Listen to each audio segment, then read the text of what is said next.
আমি না প্রচণ্ড তেল দিয়ে রান্না করি, যার জন্য না আমার শাশুড়ি মা আমাকে রান্নাঘরে ঢোকাই বন্ধ করে দিয়েছে।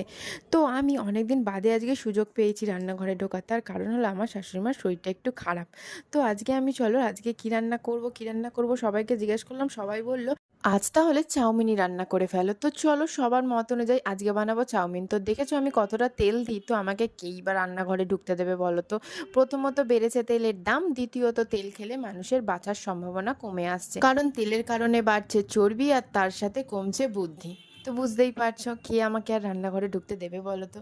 তো চলো এখানে মোটামুটি চাউমিন শেষের পথে। এই যে দিয়ে দিয়েছি ম্যাগি মসলা, ডিম, ভিনিগার, সয়া সস।